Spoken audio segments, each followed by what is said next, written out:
The voice of Husker Nation is on the air. This is Hail Varsity Radio. Insight, opinion, expertise, along with the biggest names talking Nebraska sports. Join in with the show at 402-489-1240 or 1-800-825-5865. Now, here are your hosts, Chris Schmidt and Elijah Herbel.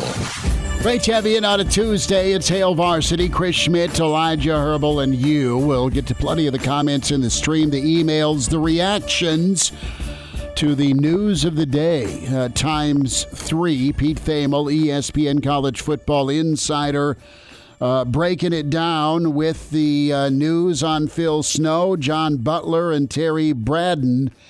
We'll tell you what we think. We want to hear what you have to say about Nebraska getting the pieces in place for a new-look defense for not only the Pinstripe Bowl, but also 2025. Numbers to get in here on Hail Varsity Radio, 489-1240, 800-825-5865. We'll check in with Mitch Sherman, and we'll get his take. Mitch from The Athletic coming up in hour 2.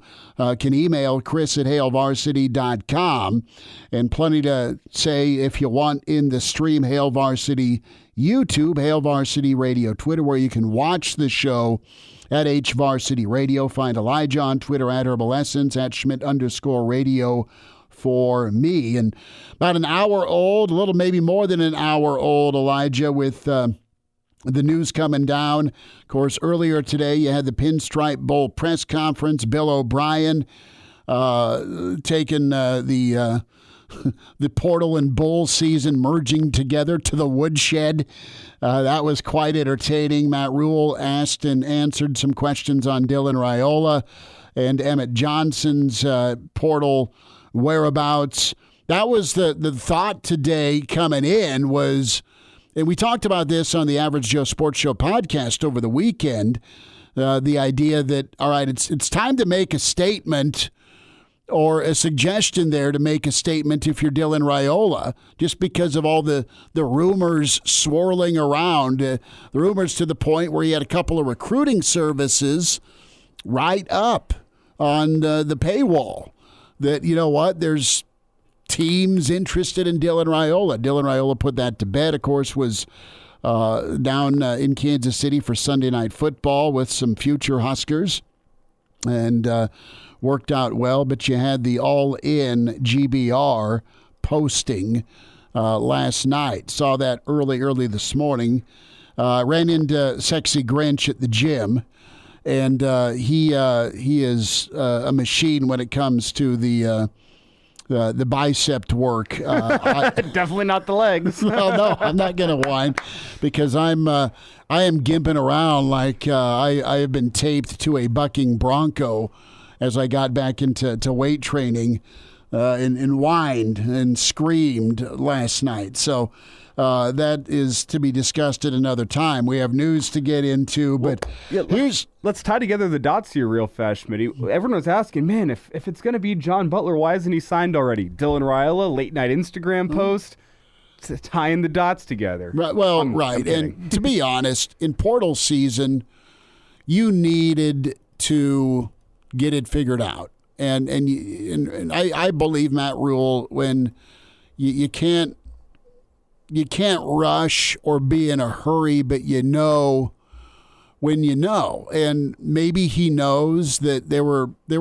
Matt Rhule's going to call people. He's going to take phone calls. He did all that. He's also done this before. So you're going to look at it and say, okay, how do I want my defense to play? I want my defense to play as well or better than I had the last 2 seasons with Tony White. What were, if we're going to nitpick, were the shortcomings on defense? Well, they had to carry all of the load. That was the shortcoming. There was no complementary football. You didn't have an offense to help you out very often. Didn't have special teams to help you out very often. And if you did, the defense still needed to be airtight to the tune of 14 points a ball game. Is that realistic in college football? It is not. If you're giving up 20 a ball game, that's a good defense. If you're holding folks to under 100 yards, that's a good defense. If folks aren't breaking that 60% completion percentage on you or the big play isn't happening to you all the time, that's all good for your defense. You're going to have a bust here and there, but overall be pretty sound. And then pray that you have an offense that can answer back. And you might have that moving forward with Dana Holgorsen. I think I'm speaking for a lot of Nebraska folks that are excited about Dana. So now you turn to the defensive side, and the buzz, and this may be vocal minority, this may be the feel, but the feel on John Butler getting promoted to defensive coordinator, and he has been acting, I think the dude knows a lot of football. I think his secondaries in Buffalo and the parts of the defense he was a part of in Buffalo were very good. How is year one in kind of a crunched, rushed situation, to be fair? Well, the secondary wasn't very good this year, all right? They had problems tackling from time to time. They had busts in coverage. More so, Elijah, they had communication problems, okay? And that may be a thing because you get here late and you're thrown into this situation. I don't know how the defense worked with Tony White and what his ideas were, Matt Rhule, the head man, what he wanted, and then John Butler's voice to things. That's a lot of cooks in the kitchen. You right now have a CEO in Matt Rhule that has brought in Phil Snow, his trusted confidant, as associate head coach, the guy that's been with him at all the builds. The guy that's been there and had pretty good defenses, been part of those teams that are going to play defense. And Phil Snow is going to be the guy that's going to oversee, like he did last year, as a consultant. Instead, he's traded the consultant title for an associate head coach title. So whether you feel great or terrible about the John Butler announcement, you're going to have a proven guy overseeing the defense. And John Butler wants to be a defensive coordinator so bad he's totally cool with that. At least it looks like that way. That's the case right now. So your hierarchy is Rhule and Snow, what you want on defense. John Butler, you go execute it. And that's what you're going to have moving forward. You just pray, and I'll shut up and let you talk, that it just doesn't overcomplicate. You want guys to play fast and furious. It doesn't need to be about 37 checks or how intricate your defense is. It can't be simple math, I understand. There needs to be a level of complexity to it, but it can't be overcomplicated where guys are playing slow. And that's what I thought I saw in the secondary last year. That's the concern. The concern is that the secondary did not play well.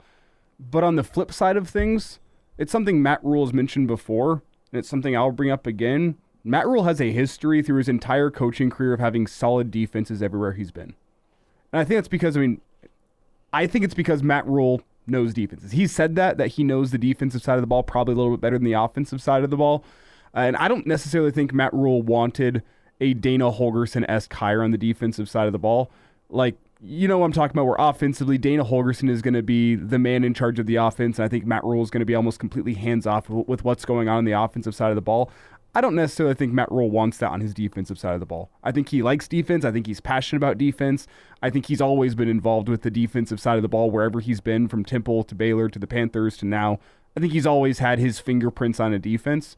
And I think he's got a guy in John Butler that through the past 6 months, I think he knows that he and John Butler can work together and formulate a plan together for defenses along with Phil Snow. And Phil Snow might be the middleman between Rhule and Butler. I'm not quite sure there. I think Snow's going to be the guy behind the scenes putting the game plans together, putting the schemes in order, and then Butler, you go call him. But what I'll say is as I said before, Matt Rhule does not have a history of bad coaching hires on the defensive side of the ball and just overall bad defense. So I think he saw probably something in John Butler this year that made him go, you know what, this guy can be the defensive coordinator. You look at the timetable of this, where there are probably other calls that were made. Yeah, it'd be a disservice to your coaching staff and to your team if you didn't make some other calls and see what was going on. But now the portal opens. Guys you're talking to probably want to know who their defensive coordinator is going to be, who their defensive line coach is going to be. Hey, who am I going to come play for in Lincoln? And I don't think the timing in that regard is a coincidence that the portal opens yesterday. You're talking to guys this week, and now you name your defensive coordinator. I think you had to move. I think you had a guy on staff that you were comfortable with running your defense. I think that guy's going to do a fine job, honestly. Like, I know there's worry out there. There's oversight to make sure he does a fine job. There it is. That's why I feel okay about the hire, because I think Matt Rhule and Phil Snow are both going to be involved with the defense on a week-to-week basis. Well, and listen, and this, folks we've talked to said this could be a very real formula where it's Phil Snow, the guy's 68. He needed a little time after the Carolina run, and he is going to be rocking and rolling. And the question here is, does Butler just do the coordinator thing, or does he still dabble with the secondary? Phil Snow has been an elite secondary coach, and that's kind of been his forte. So if he's associate head coach, does he also take on the duties as your man at safety? Because that's where he's been. That's where he's been throughout his career, his time at Arizona State, his time in the NFL, his time at Boise, his time at Temple, his time at Baylor. That's his thing. Now, you can go get another coach to coach corners that's also a money recruiter. You got Phil Simpson to coach your outside linebackers now. You've got your new defensive line coach, who we're going to get to, from the Kansas City Chiefs. That's Terry Bradden. Bradden, the assistant coach, not the head defensive line coach in Kansas City. A little easier right now to go get an assistant. That's what Knighton was. He was an assistant NFL defensive line coach, or an assistant position coach. And those guys are a lot easier to rip away than the head guy. Oh, another thing to note with Bradden, more Miami connection. Yeah. Was a former high school head coach and athletic director at his alma mater back early in his career. He's like 24 years old. And he spent a couple years down there coaching high school football in the Miami metro area. So that's another thing to note there. And we'll get back into Bradden. We'll get back. I want to throw that out there because he mentioned Simpson as well. We'll get back into Bradden. But how do you feel about the hire? You okay with it? You underwhelmed? I know there was some talk, lots of names out there that you're looking at. Simons from SMU, a guy that was under consideration. You have the former Mississippi State coach, Arnett, that's a 3-3-5 guy that wasn't he followed the Pirate down at Mississippi State. He may be up for the New Mexico gig, so you're waiting on that. Right now, you just can't wait. You can't wait, and this is a guy that's been on your staff. I'm sure there's been some good referrals when it comes to Bradden.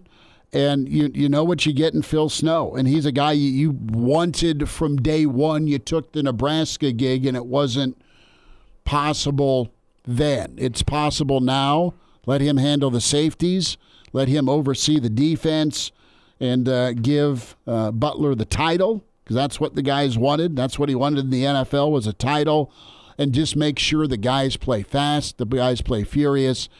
And right now, Nebraska's also added, they've had Mosey a part of the fold here, and it's going to pay off not only recruiting, but the connections. But Mosey and, of course, you have Simpson. Both those guys are fantastic recruiters. 500-mile radius, Missouri region, clearly with Mosey. You've got the Miami connection with Simpson. That's good. And then you put it together defensively. You pair it with Dana and his offense and Shorts and whatever else may shake out on the offensive side of the football staff-wise. You get to puppet master it if you're Matt Rhule. And you're the CEO, you're the fundraiser, you're the talent evaluator, but you delegate, and you have your head ball coaches on each side of the football. We'll see what happens with special teams as well moving forward. A big question that I have moving forward as I look at these coaching staff additions, and I guess the promotion of Butler. Matt Rhule said last week he wants to stick with the 3-3-5. These hires don't sound like guys that are experts in the 3-3-5. So that is a question I have moving forward. Is Matt Rhule committed to sticking with a three-man front, multiple fronts? Or are you considering a 4-2-5? Do you go to a more traditional 4-3 despite what you said last week? None of the hires that have been brought on board strike me as guys that know the 3-3-5, the ins and the outs, and are comfortable running that system. So that's a question that I have moving forward. Here's what I believe. I mean, I think Phil Snow's forte was always the 4-2. And Matt Rhule is adamant about getting home with a 4-man pass rush. And in the Big Ten, Nebraska was hit or miss. When they faced rushing teams this season, Elijah, they needed to tweak what they had on the lines of scrimmage. And unfortunately, as good as they were against the run, Polar Bear and Ty ain't walking through that door except one more time, and that's in New York City. So you're going to need to be money up the middle in the Big Ten, even in the new Big Ten. You can't get run on. You can't get run on, and maybe there's some tweaks to what Tony was doing that Nebraska wants to explore further. They will now with Phil Snow, John Butler, and your defensive line coach, Terry Bradden. Oakham's a name we had heard. He was at Toledo after being with the Raiders defensive line, but this is the move you make. And you have a guy in Bradden that's bringing 3 championship rings with him. Hail Varsity Radio is live. Now, back to Schmitty. Schmitty's a great guy, but he don't have a brain. And Elijah. You want me to speak? When I point at you, yeah. On Hail Varsity Radio. We'll get into what Matt Rhule had to say, Pinstripe Bowl, but open hour for you here, 489-1240. Reaction to John Butler, elevated to Nebraska defensive coordinator. Phil Snow brought in as associate head coach. And you have Terry Bradden, the defensive line assistant with the Kansas City Chiefs, 489-1240. We got to yapping about the new hires here. We need to get our starting 5. We'll get some emails as well. Chris at HailVarsity.com can always watch the show. Hail Varsity YouTube, Hail Varsity Radio Twitter. Sexy Grinch, my lifting partner, is in first. You have Mike from Cali checks in. Anonymous says late arriving crowd today. 3-putt is here. The other Dave, Red Knight 79. Good afternoon. All Mud Flaps is in. Justin and Justin in as well. Jeff checks in. Arlo Jr. is here. You have Coach Brandon says all that's left is the DC hire and inside wide receivers to make the hire. Black Hills Brennan says, howdy, fellas. Brian asks a question here and says, why does Rhule need a 69-year-old associate head coach? Is he going to babysit Rhule, Butler, or both? You know what? What you have the ability to do at Nebraska, you can have unlimited coaches, okay? You can have unlimited staff. But the other side of that is you go perform, you go win. And if Troy Dannon and Matt Rhule are having a chat after Iowa and they're just kind of saying, all right, let's go good, bad, and ugly here. If I'm Matt Rhule and I have the infrastructure at my disposal, let's make this thing a pro team. We're paying players. We got a 5-star quarterback. Let's leave no stone unturned. And what's going to help me win games? You've heard Dannon ask that question at press conference. You've heard Rhule say it before. And this isn't, all right, let me buffer myself for what goes wrong. More so that Matt Rhule's going to look at this and say, this thing's turning into the NFL. All right? You're going to have a 53-man roster, and you're going to have a 53-man practice taxi roster that you're developing. So let's load up within reason, Elijah, and make this thing. Give me a guy that I know has coordinated defenses recently in college football, more recent than 2013. Whatever you think of John Butler's secondary, the work that John Butler did for Bill O'Brien in 2013 at Penn State, where they had, God knows, 50 scholarship guys, maybe 60 post Joe Pa and Sandusky. That team was ready to rock and roll, and they were tough. Were they the best Penn State team ever? No, but they were salty considering the circumstances. So you've got good football guys on, and you're just going to round out your staff with guys that are experts. But I totally believe what Coach McBride has always said to us for years and years and years. These guys got to be teachers, and it's your job in the NFL to teach, not only to evaluate the talent, but draft the talent in and then go get them ready to go win ball games on Sundays, because that is your livelihood. That is your profession. So I think that's what he's doing. I think Phil Snow's a teacher, a communicator, and a guy that can oversee things and also probably be there to not be a yes man. And I'm not saying that's what Matt Rhule's hiring, but Phil Snow's been with Rhule every step of the way, and the defenses have performed, Elijah. So having a Phil Snow in this situation now is pretty key, not only for John Butler, but also for Matt Rhule, because, Rhule was more hands-on last year or this year with Tony White in the defense, and did that go over well? I don't know. Tony White's defense the first year was good, but it wasn't perfect. And this is what the head man wants, as I heard in Tony White's last press conference. This is what the head man wants, so go make it as good as possible. When we talk about Bradden here, I love the fact you went to Kansas City to get it, because their defenses have been top 2 in the NFL the last 2 seasons. I mean, you've had Clark, you've had Karlaftis, that's been in the league here for a little bit, but Kansas City's Chris Jones. Yeah, well, I'm getting to Chris Jones, multi-time All-Pro. His development has been, that's like the ultimate poster. Kansas City's has found dudes that are good draft picks, but they've become Pro Bowlers and super high level. I mean, just tremendous. So you have Mahomes, and he's the headline, and it's the offense, but it's been the Chiefs' defense that's been the difference maker with the quarterback play with their championship runs. And you get a guy that's a valued piece of that.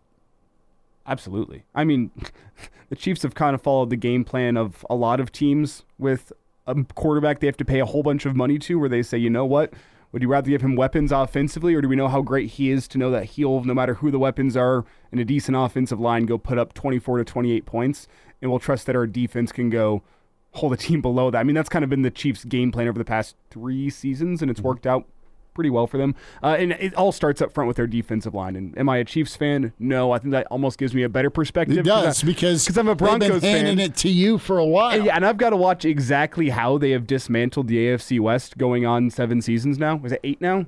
I don't even know what it's at. It makes me sad. They're at 9. Oh, good Lord. They've clinched their 9th consecutive division, and Mr. Bradden's been a part of it for all 8 of the 9. And what's really, really been the difference over the past couple of years, in my opinion, has been that front 7 that they've put together. It has been fantastic for about 4 seasons now. Makes it really, really hard to run the football on them. Puts you into 3rd and long situations where you have to go over the top, some speedy corners that they've put on roster that makes things really difficult as well. It's been the defense that's been leading the way for them. I think it starts with the front 4 and the front 7. So a good hire, and also it really helps whenever you go sit down in a recruit's living room and you say, oh yeah, all those All-Pros you see on the Chiefs, I coached them. You want to see my Super Bowl rings? You want to see my pictures with Mahomes?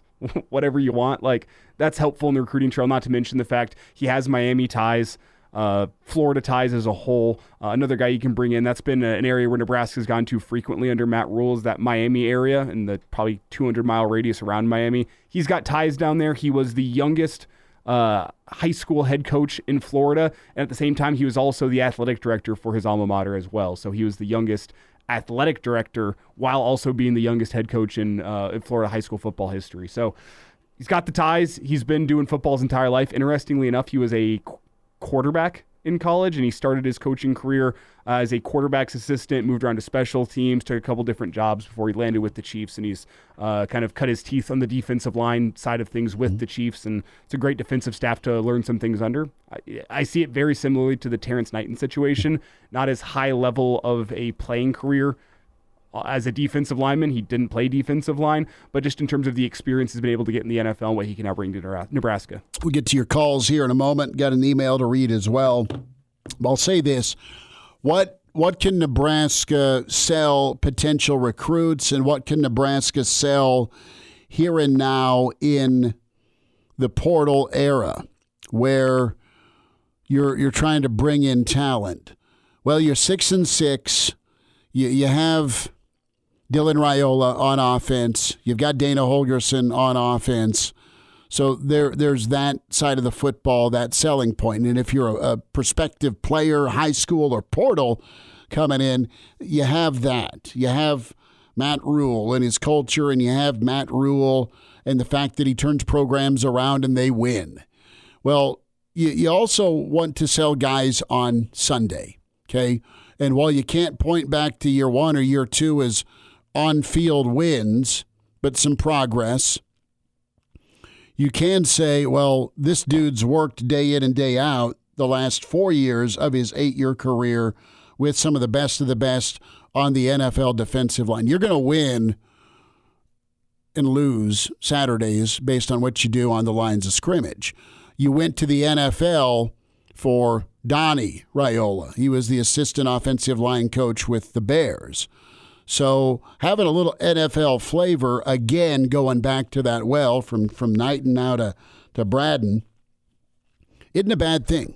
And can you connect with kids in the recruiting realm? Possibly because of your success on Sundays, but you can also connect immediately. Guys looking for that second chance at their new landing spot in college football. How's this guy going to give me the tools to be great on 3rd and 8? Right? Is he going to coach me up? Is he going to teach me what to do? There's got to be some talent in that body for sure. But above all, can he show me what needs to happen? Who's with us on the line? We go to Pete. Pete, thanks for calling. Go ahead. How you doing today? Busy, man. How are you? Oh, not too bad. I guess I was a little disappointed. I thought maybe they could get Bill Belichick to come and coach the defense. Well, North Carolina swooped in, possibly, allegedly, and he's considering that head job offer. But, Bill Belichick as taking orders from Matt Rhule and Phil Snow.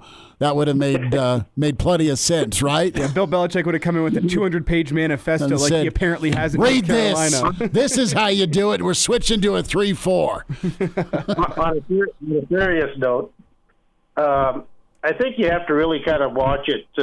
When you start getting up in the neighborhoods of paying $15, $20 million for the coaches, that's going to be less money you can play for the players. So I don't think it serves anybody any good to have too many Chiefs and not enough Indians.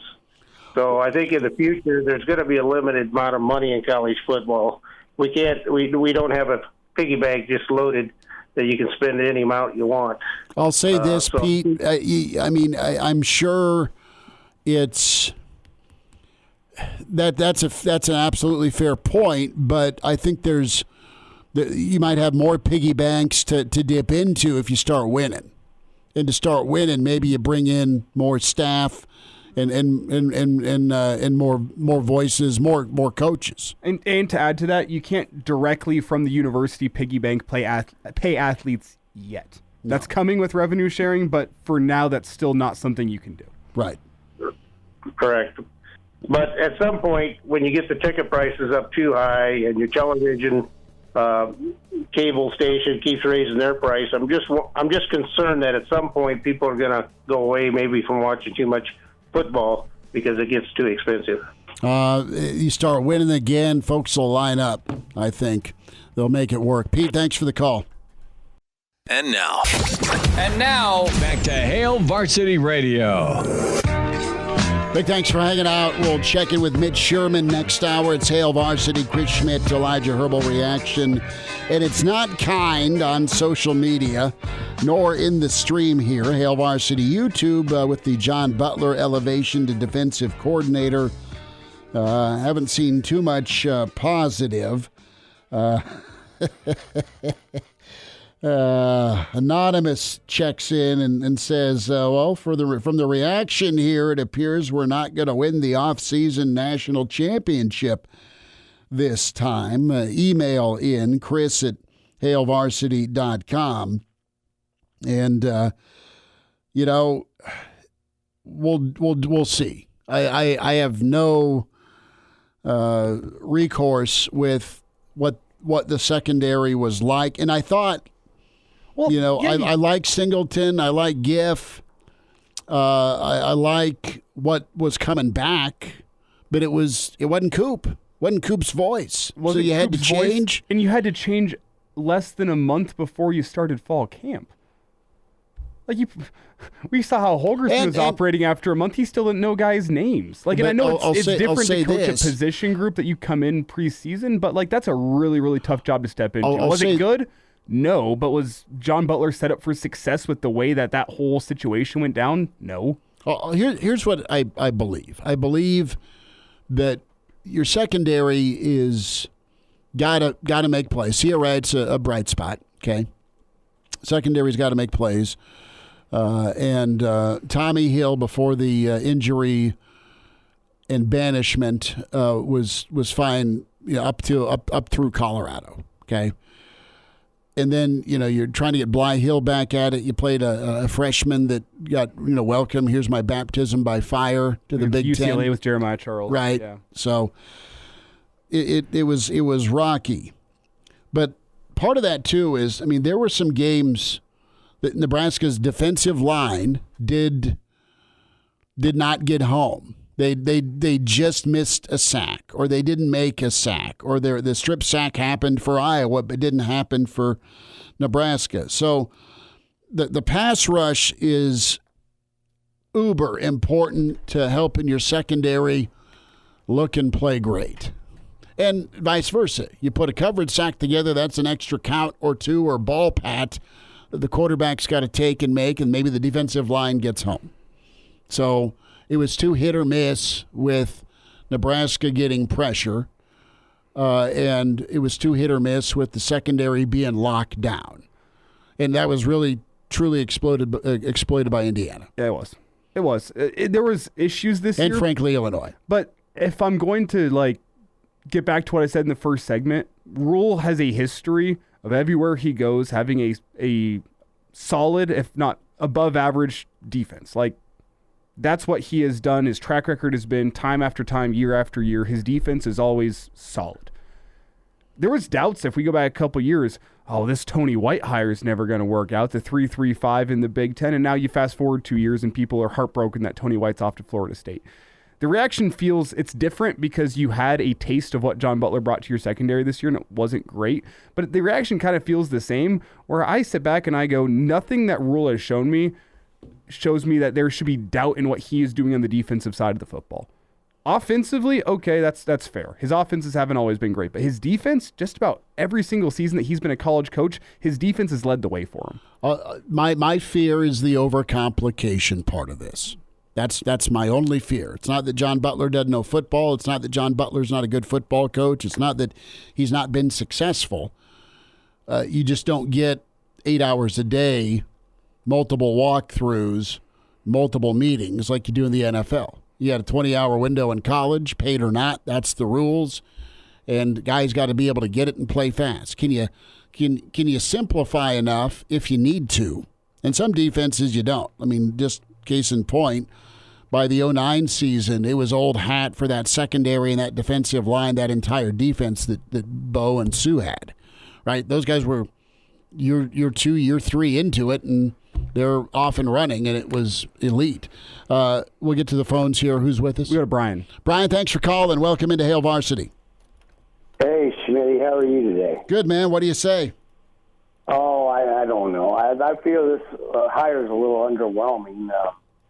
I don't know.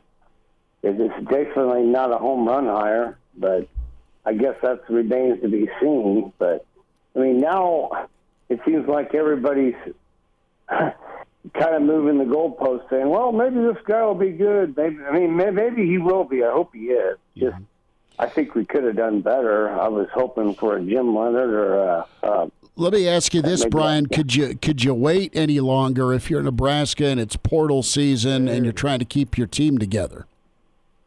Probably not. No. But your insurance policy, if it isn't working, is probably Phil Snow. Yeah. Well, maybe this will make the the off-season expectations for next year not be as high as they are every year. But I don't know. Brian, appreciate you listening. Thanks for the phone call. I mean, that's the kind word for today's defensive coordinator news is underwhelming. But let's see how the defense plays. And did Rhule not say that last week? Yeah, he isn't about doing a splash. I mean, he's laid it out. This is not a surprise to Matt Rhule. Brent emails in, Chris at HailVarsity.com. Literally no one likes John Butler as the hire. Talked me off the ledge, Schmidt. I mean, I've kind of seen this coming since last week. I think the timing comes down to the fact that you as a head coach have to do your due diligence and make some calls. You got to stop hemorrhaging. And see what's going on. But then you as a head coach also, as you say, you have to stop hemorrhaging. You have to ensure with the transfer portal opening that you have a guy in place and a guy that you trust. And I think Matt Rhule through this season, I don't think he'd hire John Butler if he didn't trust him to run the defense well. He looked at John Butler. He knew John Butler wanted to be a defensive coordinator. Left a team that's playoff contender, Super Bowl contender, and he wanted to be a coordinator. So you bring him in as the guy in waiting if and when Tony leaves. That came to fruition, but you probably made some phone calls. So the only other option you had is go get me somebody really good that can bring me a whole bus full of portal guys. That was the other option. And you're still going to try and bring in a bus full of portal guys. You just got John Butler and Snow and now Bradden, your defensive line coach. You need a busload of portal guys. And you do. Are you going to do that without a defensive coordinator in place? No, because you got dudes on the visit. You got guys on the phone. And they want to know who their coach is. Who am I playing for? Yeah. All right. Who's with us? We go to Lauren with her last 60 seconds. All right, Lauren, thanks for calling. Go ahead. Make sure to turn that radio down in the background if you don't mind. Yeah, Lauren, turn the radio down, bud. Go for it. Sorry about that. You're good. Yeah, what do you say? I was just curious now that John Butler's the defensive coordinator. Do they have any idea who they might replace the secondary coach with? I think, Lauren, that Phil Snow, now they could go hire another corners coach if they want. They may, I don't know, and go get another young recruiter. But Phil Snow's been a pretty money safeties coach. While he's the associate head coach, he can probably still work with the safeties, I think. Okay. I was just kind of curious since, Butler was our defensive secondary coach. Yep, I think I would have Phil Snow work with the safeties because he's done it so well for so long. I wouldn't be surprised if Butler also had a hand in the secondary still. Lauren, thanks for the phone call. We'll wind down hour one. And now, back to Hail Varsity Radio. Bill Bender coming up in 10 minutes. Sporting news, his thoughts on the Big Red, the year 2 under Matt Rhule. And we'll shout out our friend KG, Game Dog, Kobe, Brian Snitley, part of the Boulder Peace Treaty.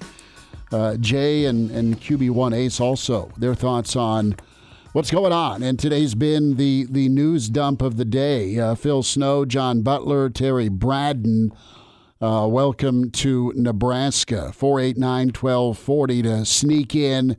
Bill Bender, Mitch Sherman. Next hour, we'll also hear from Matt Rhule from the Pinstripe Bowl press conference. Was asked about the Rhule, shouldn't say Rhule, but the Dylan Raiola posting last night, and then the portal and Emmett Johnson. And then we might even hear old Bill O'Brien go off on the NCAA for allowing portal and bowl season to coexist because he took a sledgehammer to him. I could just picture Bill O'Brien tying up NCAA suit and putting cigarette out on their forehead in a dark, windowless room with just one shining light. Dan tweets in at Schmidt_radio at Herbalessence and asking about the hires here. Is this just about the same old guy calling in complaining about the hire but changing his name? No, that was not the same old guy calling in complaining about the hire. Also, a thought in here from Go Big Redcast. Good folks, great folks. Check the podcast out. For everyone underwhelmed today, they need to remember how many home run hires we've had in the past that turned out to be inning-ending double plays. Need to give a coach time to fairly judge. Some were triple plays. That's true. Bob Diaco. Oh. Dirty Diamond Disco Bob. The guy could wear a suit. The guy could wear the V-neck sweater and the penny loafers. The guy could sell you a Harley. Looked good in the box, tell you that. Oh. The product on the field, but the strain was there. The strain was absolutely. But he was from me to this other microphone that's 3 feet in front of me, like looking me in the eye post-game with a whole bunch of folks gathered round. Saying, can you feel the strain? I mean, just like, what am I doing here? Is there an offering plate he's passing around? Is there a cult to join? I mean, it was just whacked. It was just whacked. That whole era. Meanwhile, old banker, you see him out golfing out at Wilderness. Hey, coach, how you doing? Oh, I'm doing all right. Dude, relax. Enjoy yourself. Count your money. This is the long Get out of this bloodbath, brother. The long line of Husker defensive coordinators that Coach Butler now steps into. And that's, but back to what the Go Big Redcast had to say. It's kind of how I feel today is this a hire? See how it plays out. Is this a hire that jumps off the page to me as, wow, home run? Dana Holgerson kind of had that feel, but that's especially because you got to see a couple game sample size with him where that page jumps off the hire. It makes waves around college football. This isn't one of those hires, but I'm going to wait for some of my doubts. We talked about the communication, maybe the overcomplication, the too many cooks in the kitchen of last year. Let's see how it looks in the bowl game against Boston College. You'll have adequate time to prepare your defense, to get the right game plan in place. Does the defense look like they have the right game plan in place against Boston College? Then go execute it. And does the team look like they're prepared to go execute that game plan? If you can check both those boxes off, it's off on the right foot for John Butler. Go play fast, man. Game Dog says it's never been easier to compete for a championship than right now for a school like Nebraska. Anyone could make a run at the CFP in the modern era. I don't disagree. The voice of Husker Nation is on the air. This is Hail Varsity Radio. Insight, opinion, expertise, along with the biggest names talking Nebraska sports. Join in with the show at 402-489-1240 or 1-800-825-5865. Now, here are your hosts, Chris Schmidt and Elijah Herbel. Back with you, Hail Varsity. Chris Schmidt, Elijah Herbel, Bill Bender with his sporting news, some college football and NFL at Bill Bender 92. Bill, it's been a whirlwind this week for Nebraska football with some choices made on the defensive side. You lose some, you get some. With Matt Rhule going back to the well with Phil Snow as associate head coach. The outlook going to be defensive line coach Terry Bradden. He's the assistant D-line coach with the Chiefs. We know how good Kansas City's defensive line has been. And then, of course, John Butler, secondary coach for Nebraska this season, but a longtime man in Buffalo with the Bills. You know, what's your assessment of Nebraska football's season? They ended 6-6. What was their impression on you this season? Well, they got to a bowl game. They were impressive in spots and consistent in others. Dylan Raiola, that is what you can expect out of a five-star quarterback, that there were moments of brilliance and there's still a learning curve. Like, there are very few quarterbacks that step in right away and are dominant on day one. But, you know, there's some things to be encouraged about. And I still go back to the Ohio State game. I mean, they proved that they could play for 4 quarters with the best team in the Big Ten, the best program. I mean, not the best team this year, but the best program. And it is a team that recruiting better, Be a little more consistent, sure, but I think it was a step in the right direction.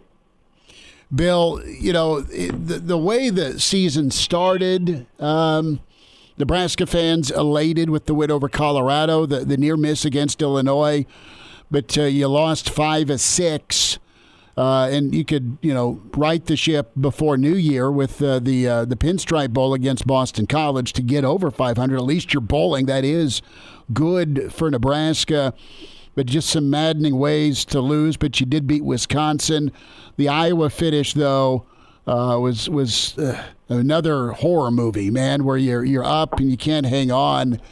And Nebraska is trying to add some pieces because they've been getting rated, quite frankly, with their coaching and players in this portal. Does it blow you away that all this is going on simultaneously, where programs are trying to get ready for a bowl, and oh yeah, by the way, the portal is open? It's got to be maddening for coaches. Yeah, but I mean that's what they signed up for. It's not like coaches that are coaching now don't know that. I mean, we're talking about there's rumors about Bill Belichick coming into the sport this week. So, and for those that are like, well, he can't deal with the portal and kids. Well, he dealt with adults that were being paid too much and, the free agency. So why couldn't he? That's kind of my question back. I think these guys know that when they sign up. It's a different playing field than what they grew up with. And, Matt Rhule's coached at both levels.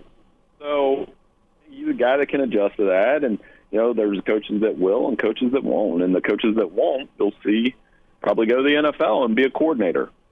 What do you think of Dana Holgorsen coming in? Interesting. I mean, over the years, good offensive mind, obviously. Had inconsistent as a head coach at times, but, overall nice guy. Does a good job, and I think it'll be good in the long term. So I don't mind bringing him in at all. I mean, some of his offenses, you go back and look, they were really good. It's Bill Bender with us here, Hail Varsity Radio, discussing some of Nebraska's off-season moves thus far, as it's been a big day of news. And whenever you evaluate some of these off-season moves, do you think the clock has shortened for coaches in rebuilds, especially when you look at what the college football playoff is this year? I mean, you got Kenny Dillingham in year 2 at Arizona State, guiding them to a college football playoff. Kurt Cignetti in year 1. You also have, SMU, Boise State, so many teams that feel like turn it around very, very fast in modern college football. With that in mind, does it make year 3 seem do or die for Matt Rhule in Nebraska? Is that why we're seeing some of the offseason upheaval, in your opinion? Well, maybe. But I doubt it. I mean, they did get to a bowl game. That is progress. I mean, I keep pointing to Billy Napier. Everybody wanted to run Billy Napier out. Run him out. He's not doing a good job.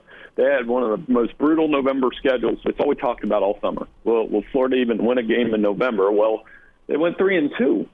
And he did it with a quarterback that he continues to develop in DJ Lagway. And sometimes it just takes a couple wins. And they were hot as anybody there in November a little bit. So, for Nebraska, it's to continue to evolve and try to be one of the top 4 teams in the Big Ten.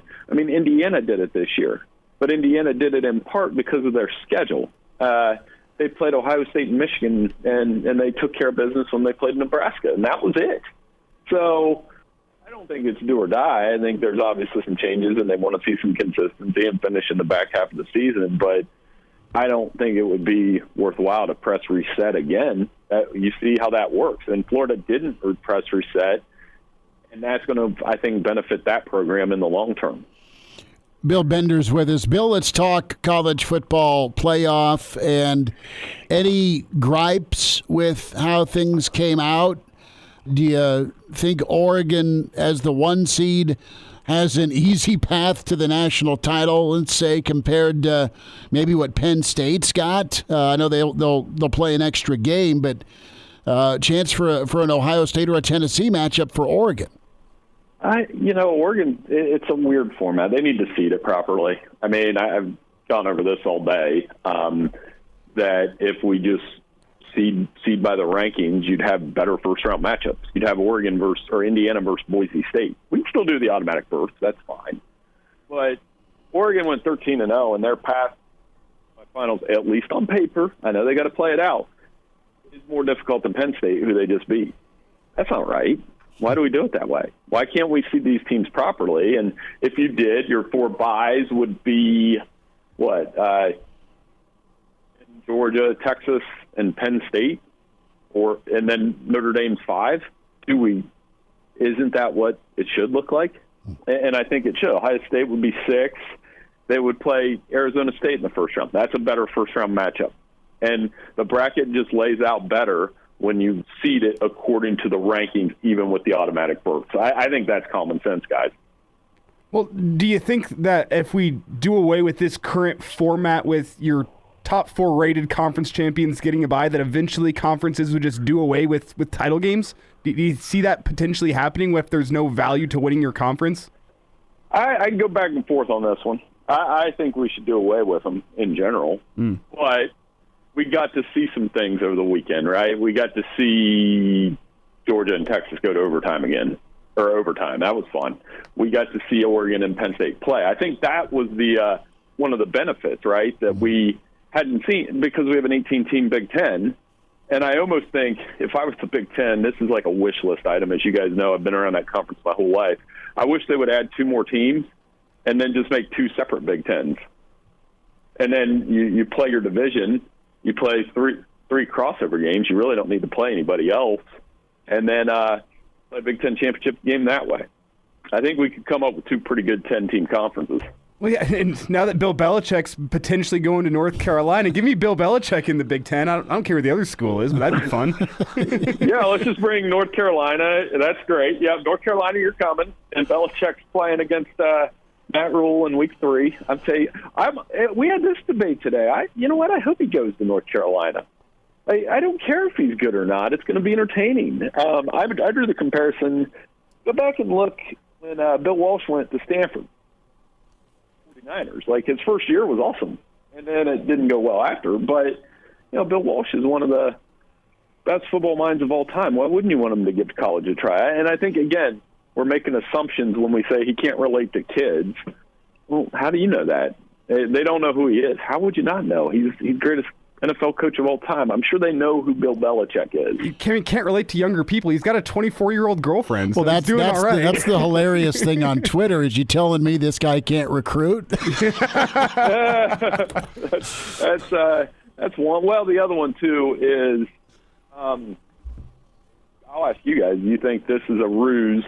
So he, maybe an NFL team that wants him comes and gets him. I think there's something to that. It might be that. Well, I have seen that apparently he's got like a 200-page manifesto on what he wants to do with North Carolina football when he shows up. And part of that manifesto would be his son would be head coach in waiting whenever he eventually retires, which is probably big. This is a legacy move for his boy, but I think. A 200-page manifesto, reportedly? What else has he been working on? He's been doing, podcast hits twice a week or sitting with the Mannings, and then it's time to type away. I mean, I don't even think Connor Stallion's manifesto was 200 pages long. I was going to say, the last time we heard about a manifesto, it involved Connor Stallion. So, I mean, generally, or like Karl Marx. But, I didn't think Karl Marx was going to make his way into this segment. I'm sorry. But, bingo card. I would entertained Belichick coached in college for 3 to 4 years. I think we're the same guys that we sat around and wondered what Dion would do. Well, it's been A, entertaining, and B, he's had some success.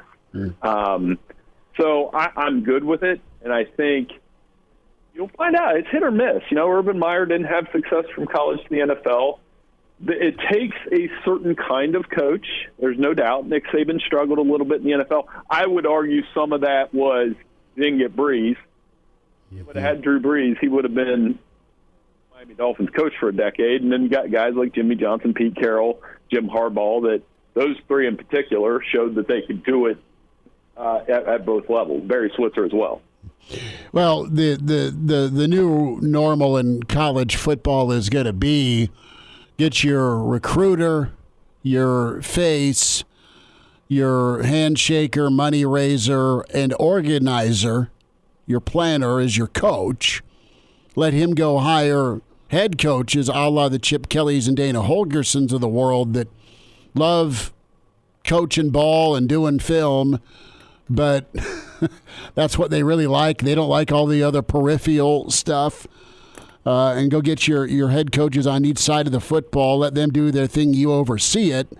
And, and NFL model, just like the way the sport's moving towards with paid players and, of course, this expanded playoff. I mean, it's becoming, it is NFLized, so to speak. Right, and I think that's something we gotta watch. So, and that's why NFL coaches may have more success in college football, and vice versa. I remember the days where it just didn't. It was the games were just totally different, and each year it seems like on the field and off the field, it's becoming more of the same. We're talking about contracts now, and I'm reading these guys that making big announcements that they're not going into the portal. You know what I mean? Like, I'm confirming I'm not leaving. So, it's almost like contract extensions and those kind of things. So this is the game we have. One thing I wanted to say about this new playoff, I think it's going to be somewhat dependent on, you want to compare it to March Madness. Well, in order to have madness, you need to have upsets. And right now, those 4 first-round games we're looking at, all of them have a spread of 7 points or more. So that suggests these games might not be that competitive. I hope they are. If they're not, my immediate response would be, why did we not do an 8-team playoff instead? No. 8 teams would have been fine. No, exactly. What's interesting, too, is I love seeing Bama go to Wisconsin. I love seeing Nebraska host Colorado. I don't want to do away with your non-conferences, even though some of your non-conference dance partners in yesteryear for Nebraska are now in your league. But what's Bama's take is why schedule so dang hard if we're not going to get rewarded. And I know they lost to 2 6-6 teams, but they've been on the forefront, as has LSU, as has A&M, with these good non-conference games. I want to keep seeing those, Bill. Same, and I think that's what I want. You want to preserve. The regular season was fun. The regular season was impacted in some ways. I think more involvement, more teams in the playoff race made it better in some ways. The drawback, and again, this comes from somebody that grew up in Central Ohio and been around the Big Ten his whole life and grew up with Michigan, Ohio State. Yeah, that was the most embarrassing loss in state history, at least since I've been alive in 40 years. Go to the playoffs. So the consequences are different, right? Like you can have this horrible loss to Michigan in your backyard and cast doubt on your program, all these things. But instead of the consequences being you don't win the Big Ten or go to the playoff, it's like, you're an 8-9 game now. And I don't know the elitist view of the sport, and it probably is. At least I'm self-aware about it. But I just that doesn't sit with me for some reason. Who do you like to win it all if you got to pick right now? I'm going to work on that as soon as I get off the phone. I'm supposed to rank these teams 1 to 12. I think Oregon, but their path is not great. They're going to have to go through Ohio State or Tennessee. They're going to have to go through Texas. Texas, right? Like Texas is on that side of the bracket. So, man, before they get to Georgia, they may be in 2 really hard games. Whereas, like, Penn State's got this path that they should be able to get through SMU and Boise. They don't. That's on James Franklin. I think the 2 games to watch, if they materialize, are Ohio State, Oregon. If that happens, I think the winner's going to the title game. And the other one is Notre Dame, Georgia, if it happens. I think the winner of that game is also going to the title game. So it'd be one of those 4, and I'd probably still go Oregon because they just seem to be above the chaos this year and been the most consistent on both sides of the ball. Quarterback play and their speed is incredible, and they're not soft on the lines. You know what? That's a good combo. Bill, we'll let you get right in, bud. Appreciate a few minutes, and always thanks for your time. Man, I could have talked to you guys for an hour. That was so much fun. That's exactly what I needed at the right time. Thanks, guys. I'll talk to you soon. Appreciate See you, bud.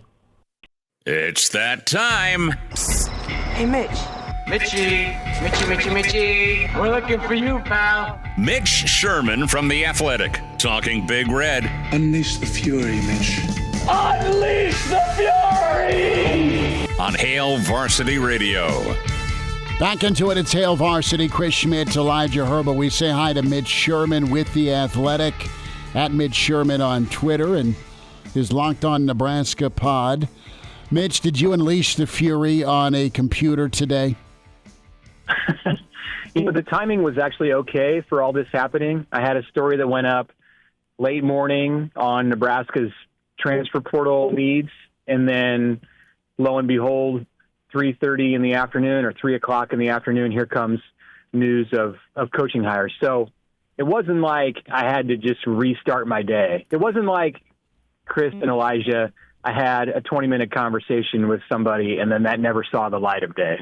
Those conversations seemed like a great idea at the time, and then no. The lesson from all of this, and this should basically hold up for all of December, is just do everything live. And in your world, in the podcast world, in the writing world, don't try to hold the content, because if you give it a couple hours, it's going to be outdated. Well, and that's just it. We have been lucky so many times when we've taped pods that it's our timing's been really pretty good for the most part over the years. Well, I think Bill O'Reilly said it best. Yes, he did. We'll just leave it. We'll just leave that one be. We'll do it live. We'll just channel our inner Bill O'Reilly. What do you think, Mitch, of John Butler? What do you think of Phil Snow dusting off the old ball cap? And I'm intrigued by Terry Bradden just because of what he's been around and being a disciple of Spagnuolo. Yeah, we're going to hear about Chris Jones, aren't we? We've heard about Hassan Reddick from Matt Rhule for good reason, but for a couple of years now. And anytime he needs to hold up somebody as an illustration of his success and what he's able to do, has been able to do in developing players and turning them into NFL stars, you're going to talk about Hassan Reddick, and I think with Terry Bradden, you're going to hear him talk about Chris Jones. Now, Chris Jones came to him as a good player out of the SEC, but they've with help, they've turned him into one of the best pass rushers in the NFL and a force on that defense that's won multiple Super Bowls. So I'm intrigued too, in part just because we don't know a lot about Terry Bradden. He's a 30-something and played quarterback in college, and he's from Florida, so you figure there's going to be a recruiting connection that's beneficial to Nebraska. I'm curious about what the connection is that got Terry Bradden to Nebraska. Maybe you guys have heard and have digested something that's out there in the football sphere that I have yet to see, but we're just learning about this, and my information tells me that while the Butler deal is official and that's done, he's been elevated to defensive coordinator, they're still working to finalize the deal with Snow as associate head coach and with Terry Bradden as the defensive line coach. But it's expected on the inside. It's expected to happen. I wonder what the connection was between Bradden and this Nebraska staff. And is it as simple to say, well, there are connections between Nebraska and the Chiefs that have blossomed this year as Matt Rhule and his staff recruited Dawson Merritt, who is the son of David Merritt, part of that defensive coaching staff under Spagnuolo. Did it somehow blossom, come materialize out of that? I don't know, and it'll be intriguing to hear that from Rhule. It might be as simple as, hey, there may be an opening. There's the Merritt connection. Well, you never know. Maybe Patrick Mahomes is out there making some calls saying, someone go get Dylan some help. Well, right. So no, maybe Dylan met him on Sunday night. Yeah, perhaps. Hey, dude, we've got an opening. What are you doing tomorrow? Secret agent Dylan Ryle at the Chiefs game. Not only is he putting out statements on Instagram to calm the waters, he is bringing in defensive line help for Nebraska. You got the player controlling the coaching staff. Start that rumor. Yeah. He's gone full LeBron James. Mitch, the way I kind of foresee this is you have a guy in Snow, if things get finalized, that is going to be your associate head coach. He can oversee the defense, and I know Butler is getting the title, but from a game plan standpoint, Snow is not far removed. I mean, him and Rhule are old hat at that. And you can just kind of start treating this thing like a franchise. I mean, you've got Simpson as an outside linebackers coach. You can bring on more help to teach and coach guys up, whether that be portal. You got NFL and D-line street cred here with Braddock. Phil Snow has been really good wherever he's been when it comes to safeties. And then you've got NFL with Butler. If Rhule wants to stay with the defense he has, you've got Braddock that's coached a four-man front. You've got, I believe, Buffalo is a four-man front. I believe. Mm-hmm. Okay, and now was Phil Snow a 4-2 guy? I think he wasn't he, or was he a bit of a 3-3-5? He did some 3-3-5. He dabbled in the 3-3-5, but I think that you don't need to make that much of a distinction between what Nebraska did in the 3-3-5, especially this year, but also in 2023, and what the 4-2-5. I mean, a lot of times. How many times did you see the jack linebacker coming up to the line of scrimmage? Yep. And it's a multiple defense that shows different looks. And if anything, it was more unpredictable, I'd say, in the first year under Tony White. I don't know if they're going to want to get back to that, or if you want to have more of a base 4-2-5 look, or even a 4-3 look. The fact that they have Simpson pegged to be the outside linebackers coach, or outside linebackers and edge rushers coach, and right now in the 3-3-5, it's one position. Is it two positions? It depends on how you classify those defensive ends. I think it depends on the personnel package. Like when Jamari Butler's on the field, he's a defensive lineman. And I'm speaking of players who are no longer in the program, but when James Williams was on the field, or a Cam Lenhart, as far as a returning player, they might be more of an edge rusher / outside linebacker, the type that I would project Phil Simpson to be the coach of. There's a lot that's kind of still in flux here, and those things will be determining factors in what kind of a scheme they run as their base. Mitch, what do you want to see from this defense against Boston College in the bowl game? We had talked about this stretch maybe being an audition period for Butler. Now, with the portal open, he gets the full-time elevation. What do you want to see from the defense? What do you want to see from Coach Butler whenever they take the field in New York City? Well, I mean, it seems like this game. Players. Yeah, this game. I mean, what they run, the scheme they run in the defense. It's so much of just kind of, Nebraska might be able to come out and play really loose and free. I guess that's what I'd like to see more than anything that has to do with scheme, is just go out there and run around and make plays, and don't feel the burden of having to win a game where you haven't beaten a rival in a long time, or you're trying to get to 6 wins, or whatever all the pressures were that were on the Nebraska football team for this season, in the second half of the season, and at times last year. Just now you can just go play football. And yes, they want to finish 7-6, and that's important to snap the streak of consecutive losing seasons. But put that aside and just go out and run around and make plays. I mean, that's easier said than done. But from the defensive side, I think that's what it's about in this game. And offensively, of course, it's the start of 2025. It's the start of Dana Holgorsen as the permanent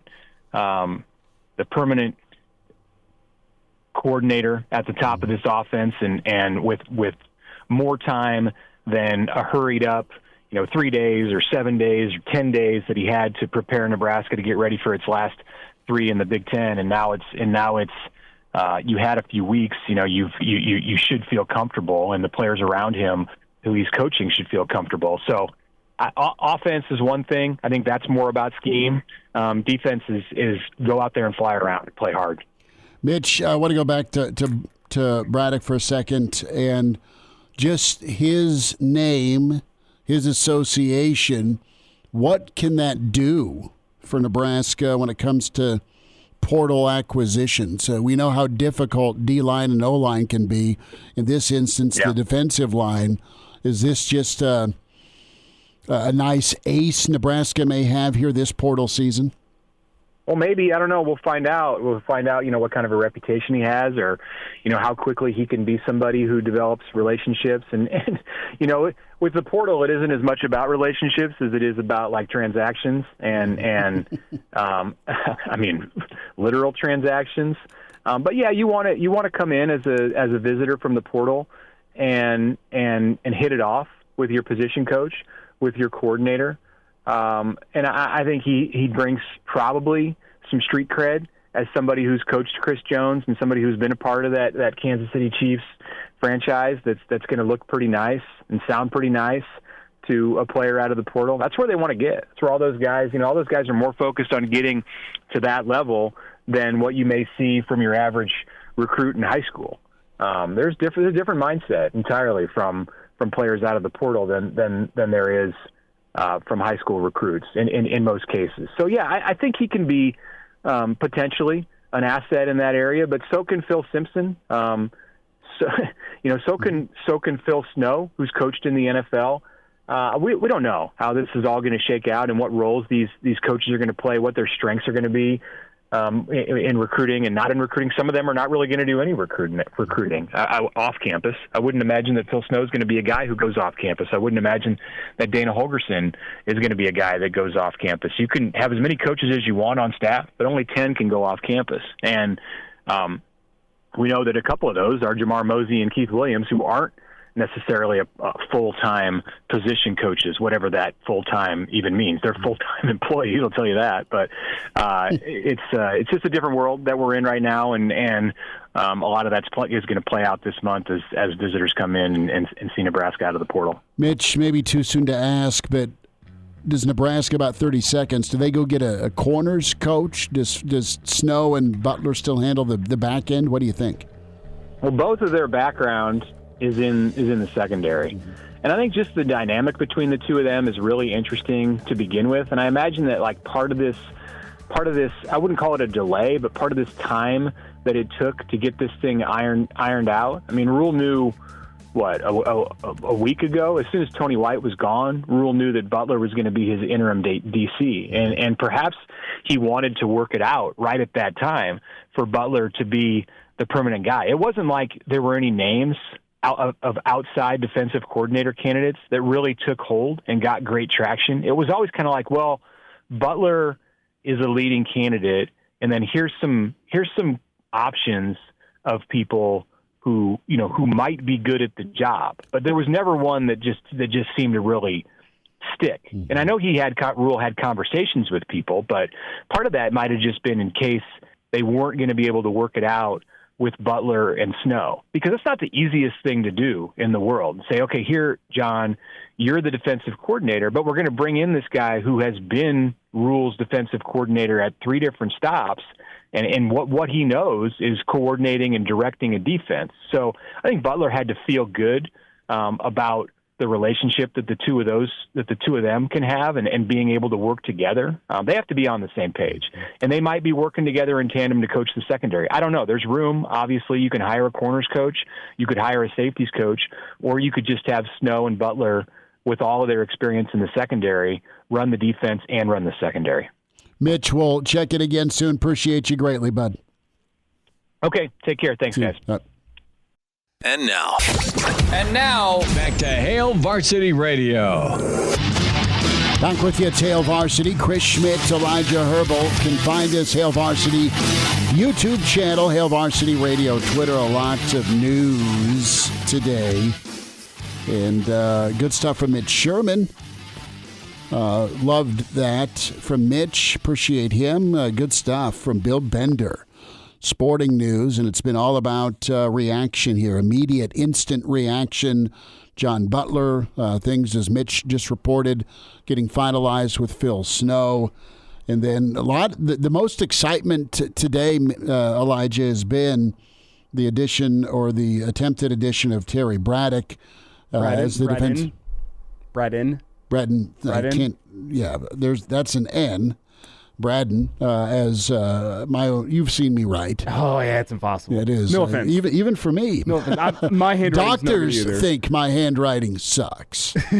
My teachers growing up all thought my handwriting sucked. And they're like, you should work on this summer. And I'm like, do it again. Not. So, yeah, maybe is that a prerequisite to get into radio? No. Just garbage handwriting? Being unable to read and write? Well, in my case, yes. We can read. Writing's another thing completely. Bradden, though, I mean, I think there's a ton of excitement for him. We'll see you getting a guy that's got a really nice list of dudes that played for him and performed for him, and I really like, and I think Moonbot brought this up in the StreamYard, Hail Varsity YouTube channel, the Spagnuolo connection. I mean, you've got arguably the best defensive line in the NFL. For sure, statistically, when it comes to getting back to the quarterback 57 times. Go kill the quarterback, man. Get home with 4 and have a secondary that is better at tackling next season and can take the football away and keep your linebackers going, and things can work out. Let's hear a little bit from Rhule because the news of the day was going to be his comments on the Pinstripe Bowl presser. And I was asked about Dylan Raiola and, the kind of the follow-up. You had Dylan's posting last night on Instagram, hey, I'm back. That's good. But it's, official from Dylan last night. But Rhule was asked about it at the press conference today. We'll hear a little bit from Bill O'Brien, too, because he took a piñata hammer to the NCAA for the 105 roster limit and also portal and bowl season going on at the same time. But here's Rhule, the question and answer here with Dylan and folks sniffing around him. Kind of have a follow-up inevitable question for Coach Matt Rhule. There have been rumors this week about Dylan Raiola potentially entering the transfer portal. Just wondering, are you able to confirm that Dylan will be playing in the Pinstripe Bowl later this month? He's at practice right now, going through the game plan. So, again, I think this press conference is really more for the teams. I don't speak for our players. I know he put a message out last night. So I think there's always going to be rumors. I don't deal in rumors. I deal in facts. So, he's here. He's with us. He's been all in for us. He's a good enough player that every school in the country should probably come try to recruit him. And, that's the world we live in now. But like I said, I think he's out there right now, and this game will be more than about just one guy. It'll be about our whole team, and excited to see the way that he plays. So that was Matt Rhule in response to the rumor mill today. A little bit more from Matt Rhule. Was asked about Emmett Johnson. He was in the portal. He's out of the portal. How you been dealing with that? Cut 10 here from Matt Rhule on really the expectations of who's going to New York. And, in full disclosure, the portal wasn't open till Monday. So, just sort of like, as people go through the post-season process, there's all different kinds of emotions and decisions and pain points and sticking points and financial points and, how am I going to be used? And, I think it's different in every area. So, just like for me as a head coach, I do that with my staff. I have staff that all trying to figure out, what are my opportunities. But, so I think, we go out every day and we coach the players that are out there for that day. And if a guy's got a class, then we don't coach him. If a guy's sick, we don't coach him. If a guy's decided he might want to leave, we don't coach him. I have a unique perspective, and then I have these conversations with a lot of these guys. There's a lot of pressure on a lot of players. There's a lot of, there's a lot that's there. But, we love Emmett. He's a great player in his heart. He's always wanted to be a Husker. I think it's been good for all of us just to kind of get through the season, to take the weekend off, and here we are. And again, there's going to be all kinds of questions and conjecture. We need 11 guys on offense. We need 11 guys on defense. We need 11 guys on special teams, and we still have about 130 some guys on the roster. So we're going to bring a big group to New York. Dana's brilliant. Dana will game plan. He'll have it ready, but I know Emmett will be a big part of that game plan. And I do want to say this. Ramir Johnson has given 6 years to this program, a ton of injuries.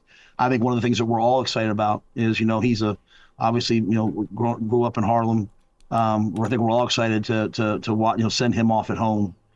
So, and I know Emmett's excited about that. So, yeah, I'm not giving you a great answer other than this. It's just kind of very stoic time. I can't complain about the portal and then recruit it. So I'm with Bill. The timing's a little off. But we're going to recruit the heck out of the portal, and we're going to, the guys that need to be here will be here. Let's hear from Bill O'Brien about bowl and portal season coexisting. I can start that for you, Coach. I have a few things to say about that. Look, our team is sticking together. I'm not going to get into who's doing what and all that, but just who makes these rules? Who opens the portal during the bowl season when, I don't understand that. Like the portal should be open after the bowl season. But, that's just one man's opinion.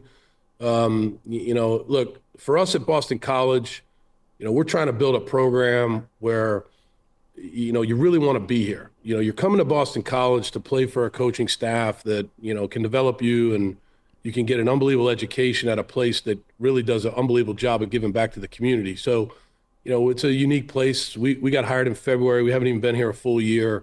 And we're going to keep, like Blake said, keep trying to build it the right way relative to Boston College. But the whole portal and things like that. And, I could sit here for hours. I'm sure I don't want to speak for Coach Rhule at all, but I don't know, you're trying to keep your team together, get them ready to play a game, but now the portal pops open. But it is part of the deal. It is the system that we live in, and we deal with it every day, and we do the best we can. Can you imagine Bill O'Brien walking up to the guy or the folks in the NCAA who said, let's just turn this light on. Let's green light it all, about midnight or, hell, maybe even last call to a bar, maybe in Boston or New York, and saying, hey, pal, we're stepping outside.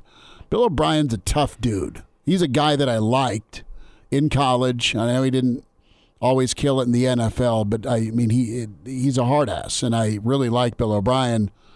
And he's a guy that, to me, would just be beautiful to hear him go off a little bit more unfiltered on the NCAA. He's got that tone to him. Either it's about academics or it isn't. Because right now you have the money side of college football, which isn't about academics, and the portal's not about academics. But, these guys have to be enrolled before the spring semester starts. So you got to have the portal open now. It's either about the academics or it isn't. We'll wind it down. Busy Tuesday with Hail Varsity YouTube channel. And now, back to Hail Varsity Radio. With you, it's a winding down session. We invite you to get the podcast, Spotify, iTunes, Google Play.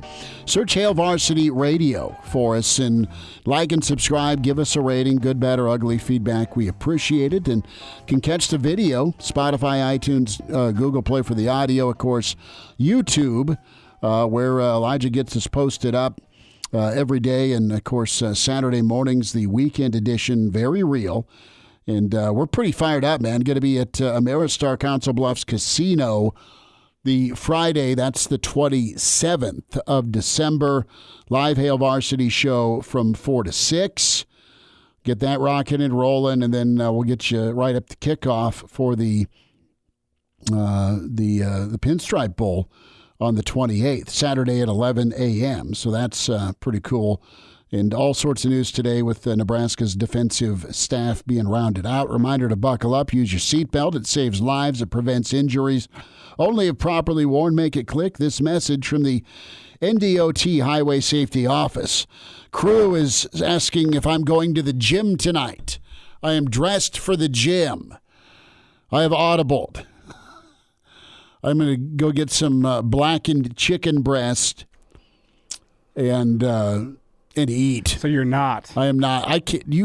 I'm walking like I'm I've been, an extra on Yellowstone for the last 4 years. That just means you hit a good leg day. Well, I had a good leg day. Well, Black Hills Brandon says it's National Chest Day. Yeah, that's the thing. You don't have to go work legs today. You go give those a day off. Justin, we are not getting into a bench press competition with the crew. The sexy Grinch wins, I concede. I'm not afraid of competition. I just know when I'm beat. I got bowling league tonight. I love that. Are we going with light beer or are we going with heavy beer? Good question. Probably light. All right. Probably light. Can we squeeze in Bill O'Brien and 105 and walk-ons? Do we have time? We do barely. Okay. You want to? Sure. I think you have two head coaches on the call here that, have put a lot of time into this profession and, don't want to really speak for Coach, but I will to say that Coach Rhule is a very accomplished coach. You're talking about an NFL head coach, a guy that's resurrected programs wherever he's been. And when he talks about the 105, like I said to our team this morning that one of the many things that University of Nebraska is known for is an incredible walk-on program. I think they called them the Black Shirts back in the day when Coach Osborne was there. And the 105 rule might be the most ridiculous rule, in my opinion. When I went to Penn State, the way that we kept the team together was with walk-ons. We have a couple walk-ons from Penn State that were with me there that are coming to visit us this weekend to watch us practice. The walk-ons are the heart and soul of college football. And so, like, a guy pays, whatever he pays to come to Boston College to get a great education and says, I don't want to play football. Our captain, Joe Marinaro, special teams captain, he was a walk-on that I awarded a scholarship to this fall. He was a walk-on for 4 years. So we don't have 150 like Matt does, but we have 120. So at some point in time, we've got to cut down. We have to cut 15 kids to get to 105. That makes no sense to me. I don't know who makes those rules, but I would certainly love to sit down with them and discuss like how important the walk-ons are to college football. I would like to take a tire iron to their forehead. That's my translation. Back tomorrow at 4, some scheduling news. Thanks for tuning in to Hail Varsity and the Hail Varsity YouTube channel.